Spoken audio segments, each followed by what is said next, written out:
Okay, so in this video today, we're going to be focusing on managing our live farms. So the first thing you want to do is when you're on our front page, click on Login at the top right. Then it's going to ask you to put in your email address and your password. So go ahead and put in your account details in there and click on the Login button. And shortly after that, you should see a map of your county. So once you're all logged in, the first thing you want to do when creating a farm is change your lead type to Farm Utility. This is located in the Lead Type menu underneath Tax Defaults and Research. Once you've selected Live or Farm Utility, you're either going to choose Radius or Boundary Search. For proof of concept, I'm going with Radius Search. And this optional pop-up window will come up asking you if you have a specific address you'd like to search around. For the sake of the tutorial, I'm just going to close out of it and hit search right away in its default location. As you may know, we can only manage or save the first 1,000 records we pull up. So I always tell folks to aim for anything in the high 900s or anything under 1,000.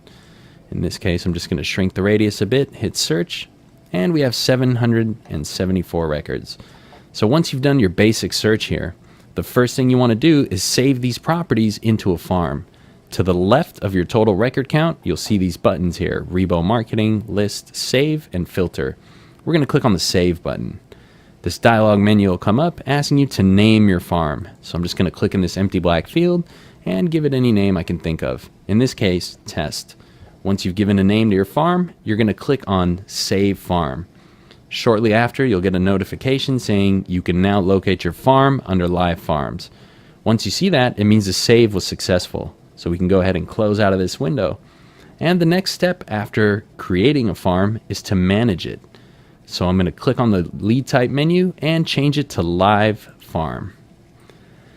Once you select Live Farm, you'll notice two additional buttons appear to the right-hand side. One that says Delete, where you can get rid of any farms you no longer want, and another that says Manage. In this case, we're going to click on Manage.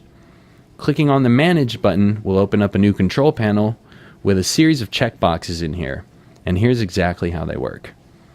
Anything to the far left that is checked under Active means that our automated emails are now enabled, and we're going to start receiving notifications of any new events that happen to, in this case, the 774 properties we just saved.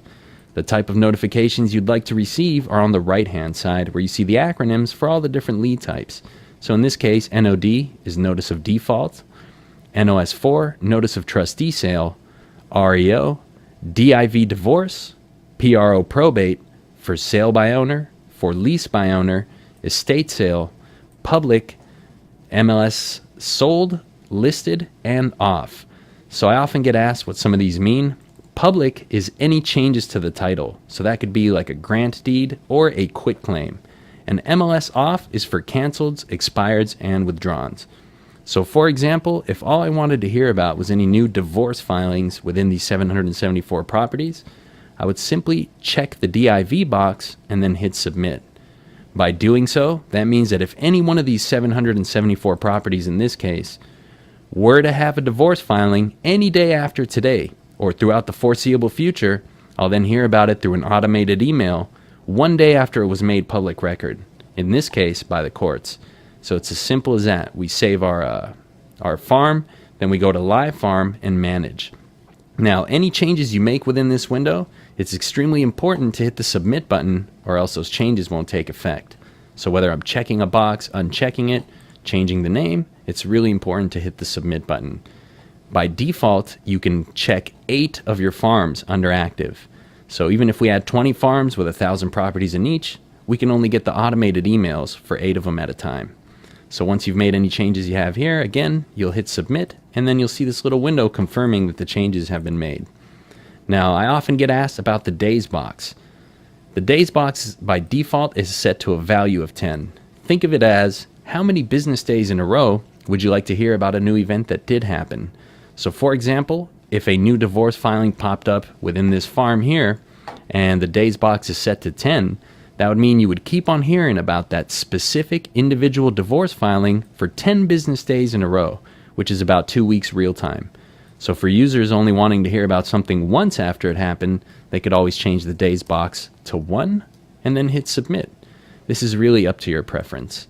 So again, we save our farm, then go into Live Farm, click on the Manage button, make our selections in this window, and then hit submit. And it's as simple as that. Another thing you might find interesting is checking the activity within our farm before the day of today. So this is a new feature we've added called Live Farm Search.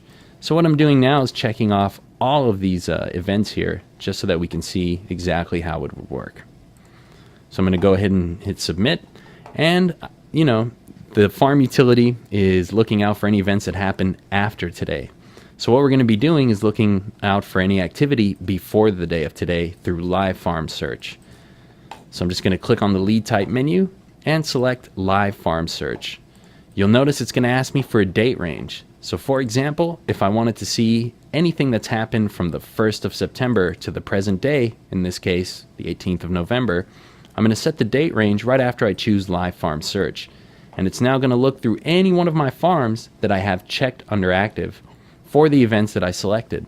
So in this case, I'm going to hit search, and directly underneath, it'll show me how many events have actually occurred within this farm. In this case, there was 6 records total, and you'll notice here it'll tell you what kind of lead type actually occurred. It looks like 1 NOD, an expired, a divorce, and several just solds and whatnot. So that concludes our video on how to check for any activity within your farm, configuring our farm, and the quick creation of a farm.